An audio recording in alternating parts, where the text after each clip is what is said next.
Évangile de Marcos, Marc en français, chapitre 9. Il leur disait aussi, « Amen, je vous dis qu'il y a quelques-uns de ceux qui sont ici présents qui ne goûteront jamais la mort, non, jusqu'à ce qu'ils aient vu le royaume d'Élohim venu avec puissance. » Et 6 jours après, Yahushua prend avec lui Pétros, Jacob et Johanan et les mène seuls à l'écart sur une haute montagne.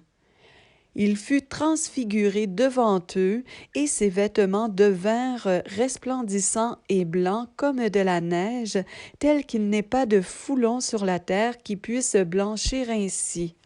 Et Élia avec Moshe leur apparurent, et ils étaient en train de parler avec Yahushua. Et Pétros, prenant la parole, dit à Yahushua, « Rabbi, il est bon que nous soyons ici. Faisons donc 3 tabernacles, un pour toi, un pour Moshe et un pour Élia. » Car ils ne savaient pas quoi dire, car ils étaient extrêmement effrayés. Et une nuée vint les couvrir de son ombre, et il y eut une voix venant de la nuée, « Celui-ci est mon Fils bien-aimé, écoutez-le. » Et soudainement, regardant tout autour, ils ne virent plus personne, si ce n'est Yahushua seul avec eux. Mais en descendant de la montagne, il leur ordonna de ne raconter à personne ce qu'ils avaient vu, si ce n'est quand le Fils d'humain serait ressuscité d'entre les morts. Et ils retinrent cette parole en eux-mêmes, se demandant entre eux ce que c'est que ressusciter d'entre les morts. Et ils l'interrogeaient en disant, « Pourquoi les scribes disent-ils qu'il faut qu'Élia vienne premièrement? » Et répondant, il leur dit, « En effet, Élia viendra premièrement et restaurera à l'état initial toutes choses. Et comme il est écrit du Fils d'humain, il faut qu'il souffre beaucoup et qu'il soit traité avec mépris. Mais je vous dis qu'Élia est venu en effet, et ils l'ont traité comme ils ont voulu, selon ce qui est écrit de lui. » Et lorsqu'il fut arrivé près des disciples, il vit une grande foule autour d'eux et des scribes disputant avec eux. Et immédiatement toute la foule fut frappée de stupeur en le voyant, et, courant vers lui, elle se mit à le saluer.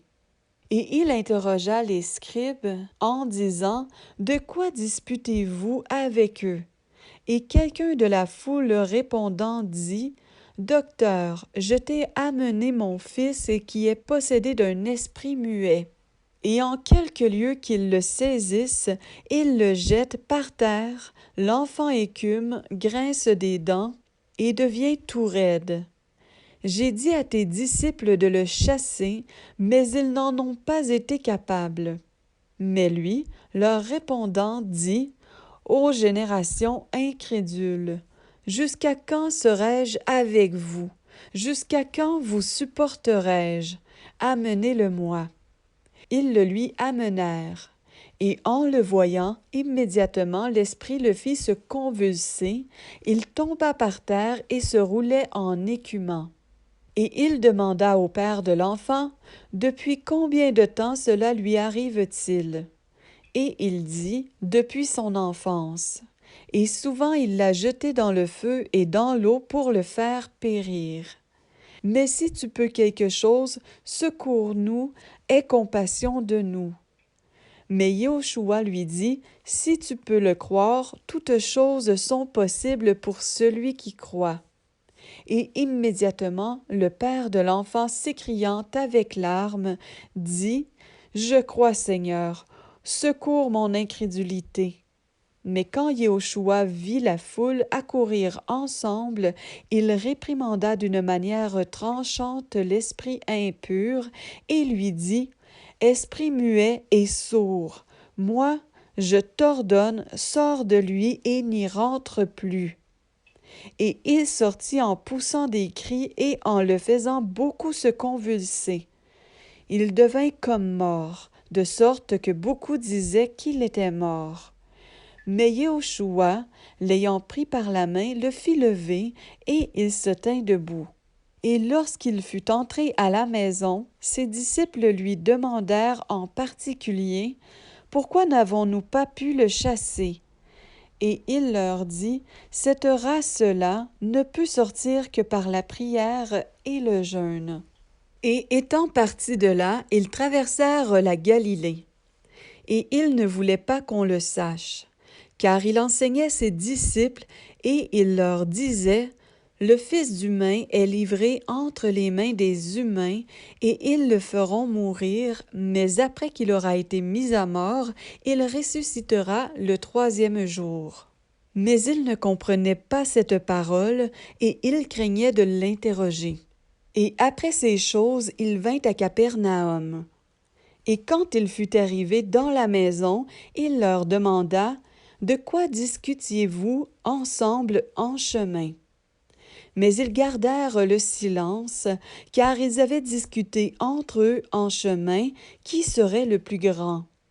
Et s'étant assis, il appela à lui les 12 et leur dit, « Si quelqu'un veut être le premier parmi vous, il sera le dernier de tous et le serviteur de tous. » Et ayant pris un enfant, il le mit au milieu d'eux, et après l'avoir pris entre ses bras, il leur dit, « Quiconque recevra en mon nom un de ces enfants me reçoit, et quiconque me recevra, ce n'est pas moi qu'il reçoit, mais celui qui m'a envoyé. » Mais Johanan lui répondit en disant, « Docteur, nous avons vu quelqu'un qui chasse les démons en ton nom, qui ne nous suit pas, et nous l'en avons empêché parce qu'il ne nous suit pas. » Mais Yehoshua leur dit, « Ne l'en empêchez pas, parce qu'il n'est personne qui, faisant un miracle en mon nom, puisse rapidement après parler mal de moi. Car qui n'est pas contre nous est pour nous. Et quiconque vous aura donné à boire une coupe d'eau en mon nom, parce que vous êtes au Machia, Amen, je vous le dis, il ne perdra jamais sa récompense. Mais quiconque scandalisera un de ces petits qui croient en moi, il vaudrait mieux pour lui qu'on lui mette une pierre de moulin autour de son cou et qu'on le jette dans la mer. Et si ta main est pour toi une occasion de chute, coupe-la. Mieux vaut pour toi entrer estropié dans la vie que d'avoir les deux mains et d'aller dans la géhenne, dans le feu qui ne s'éteint pas, là où leur ver ne meurt pas et où le feu ne s'éteint pas. Et si ton pied est pour toi une occasion de chute, coupe-le. Mieux vaut pour toi entrer boiteux dans la vie que d'avoir les deux pieds et d'être jeté dans la géhenne, dans le feu qui ne s'éteint pas, là où leur ver ne meurt pas et où le feu ne s'éteint pas. Et si ton œil est pour toi une occasion de chute, arrache-le. Mieux vaut pour toi entrer dans le royaume d'Élohim n'ayant qu'un œil que d'avoir les deux yeux et d'être jeté dans la géhenne du feu, là où leur ver ne meurt pas et où le feu ne s'éteint pas. Car chacun sera salé de feu et tout sacrifice sera salé de sel. Le sel est une bonne chose, mais si le sel devient sans saveur, avec quoi lui rendra-t-on sa saveur? Ayez du sel en vous-même et soyez en paix les uns avec les autres.